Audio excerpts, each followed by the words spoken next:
झूला जितना पीछे जाता है ना दोस्तों, उतना ही आगे भी आता है। इसलिए जब आपकी ज़िंदगी का झूला पीछे जा रहा हो तो डरिए मत, वह आगे ज़रूर आएगा। नमस्कार दोस्तों, मैं ज्योतिष आचार्य सचिन कुकरेती आप सबका अपने चैनल नीलकंठ ज्योतिष में हार्दिक अभिनंदन करता हूँ। दोस्तों, आज का ये ज्योतिष का कार्यक्रम तुला राशि के लिए बहुत विशेष, बहुत महत्वपूर्ण कार्यक्रम है।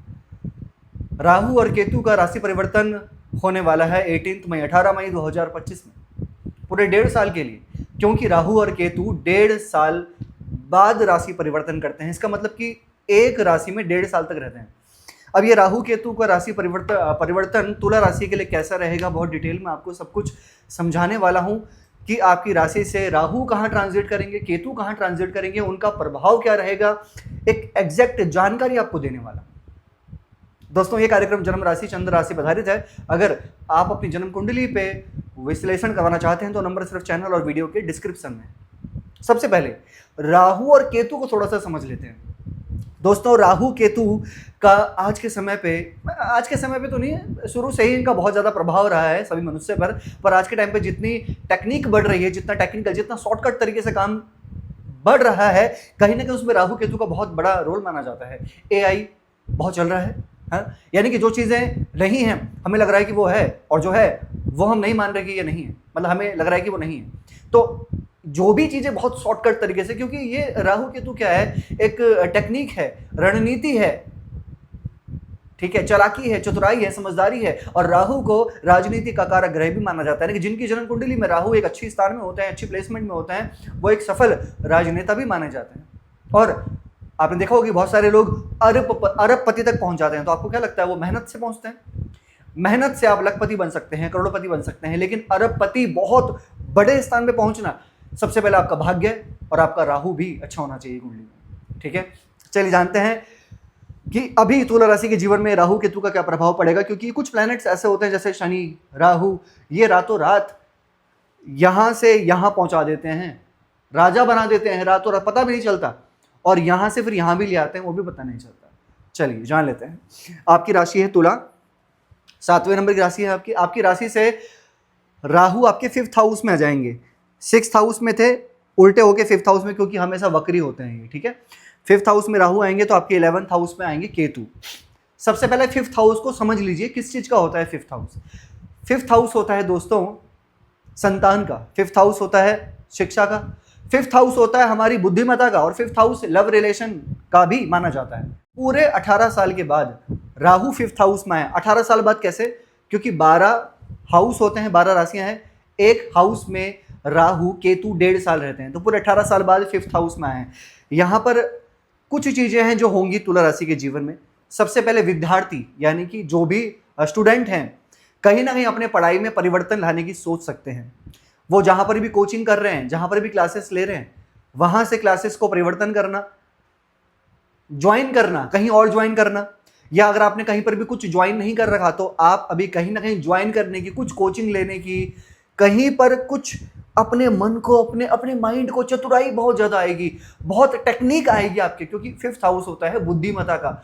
और जिनकी भी जन्म कुंडली में, पर्सनल जन्म कुंडली में 5th हाउस में राहु होता है ना, ऐसा इंसान, पता है, ऐसा इंसान लाइफ में ये बहुत सोचता है कि मैं कब सेलिब्रिटी बनूंगा, मैं कब स्टार बनूंगा, मैं कब बहुत बड़ा इंसान बनूंगा, सोशली मैं पहचाना जाऊंगा, जाना पहचाना जाऊंगा। जिनकी 5th हाउस में राहु होता है उनकी ऐसी बड़ी सोच होती है।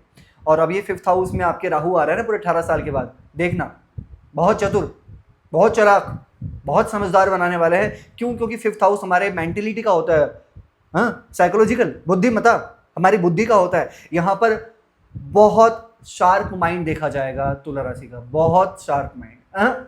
हार्ड वर्क पे बिलीव नहीं करोगे आप, स्मार्ट वर्क करना चाहोगे, और वही चीजें सोचोगे कि मैं किस तरीके को, किसी भी काम को कैसे चुटकियों में करूं, कैसे मैं आगे बढ़ने का प्रयास करूं। इसलिए आप कुछ भी काम को बहुत टाइम से कर रहे हैं, बहुत लंबे टाइम से आप एक चीज में लगे पड़े।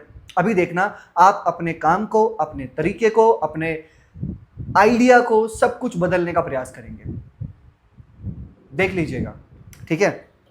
तो यहाँ पर एक चीज़ तो मुझे बेनिफिट दिख रही है कि अभी आप सीरियस हो जाएंगे काफ़ी सारी चीज़ों को लेकर, और हार्ड वर्क नहीं, उसको बहुत अच्छे तरीके से करने का प्रयास करेंगे। टेक्निक बढ़ेगा। अगर आप टेक्निकल में हैं कोई भी टेक्निक से रिलेटेड आप काम करते हैं, इंजीनियर में हैं, कंप्यूटर से रिलेटेड हैं, आईटी इंजीनियरिंग टेक्निकल कुछ भी अगर आप ऐसा काम करते हैं तो ये अभी आपको अच्छा परिवर्तन दे सकता है। ओके, अब ये राहु जब भी 5th हाउस में आता है ना, तो 5th हाउस होता है लव रिलेशन का। मैंने बताया था अभी, लव रिलेशन में जरूर ध्यान रखना है आपको, क्योंकि Rahu is a shadow planet.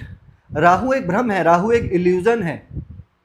इसका मतलब कि आपके लव रिलेशन में इल्यूजन ना हो, भ्रम ना हो, यानी कि आपके लव रिलेशन में किसी भी तरीके की कोई शंका ना हो, किसी भी तरीके की कोई क्या बोलते हैं उसको, कि डाउट्स ना हो, शक ना हो, शंका ना हो, किसी भी तरीके की विदाउट एनी रीजन आर्ग्यूमेंट ना बढ़े आपके लव रिलेशन में, क्योंकि ऐसा हो सकता है। और खासकर अभी 4-5 महीने विशेष ध्यान दीजिएगा अपने लव रिलेशन में, क्योंकि कितना भी स्ट्रांग रिलेशन है, कितने भी स्ट्रांग वाइब्स हैं, छोटी सी बात पर बिगड़ सकता है, ये ध्यान दीजिएगा, मैं आपको पहले ही बता दूं।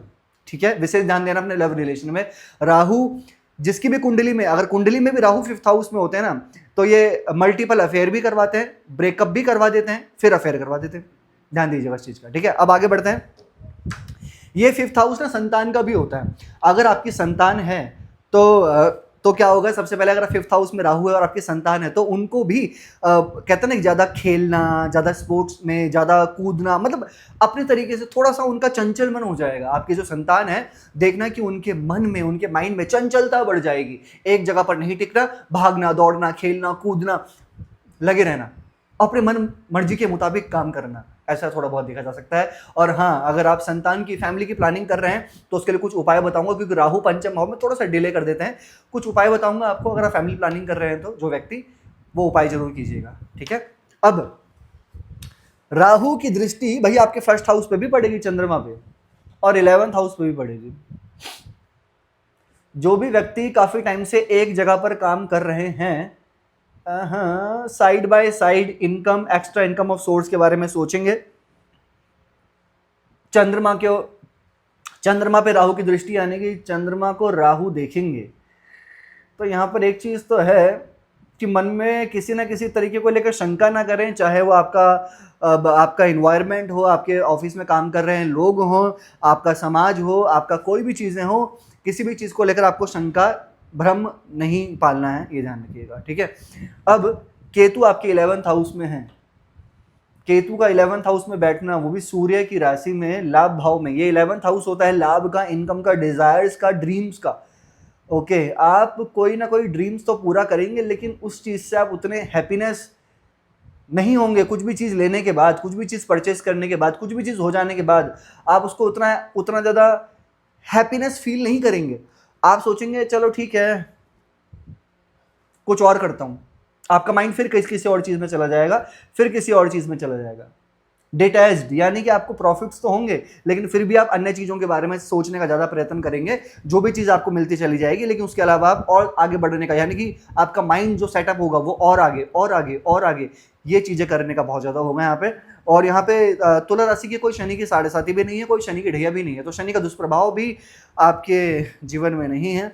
और बृहस्पति भी आपके 9th हाउस में आ जाएंगे 15 मई को, उसकी भी वीडियो बनाई है, जाके देखिएगा। 15 मई को गुरु का भी ट्रांजिट है, आपके भाग्य स्थान में होगा, यानी कि कहीं ना कहीं तुला राशि के लिए एक अच्छे परिवर्तन आ रहे हैं गोचर में।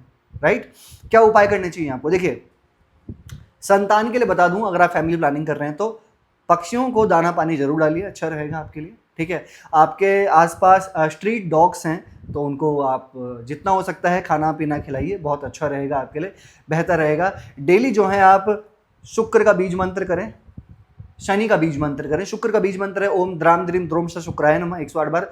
शनि का बीज मंत्र है ओम प्राम प्रीम प्रोम स शनिश्चराय नमः 108 बार डेली फॉलो करना है आपको। कैसे लगे आपको वीडियो? लाइक कीजिएगा, शेयर कीजिएगा, बने रहिएगा हमारे साथ में। धन्यवाद।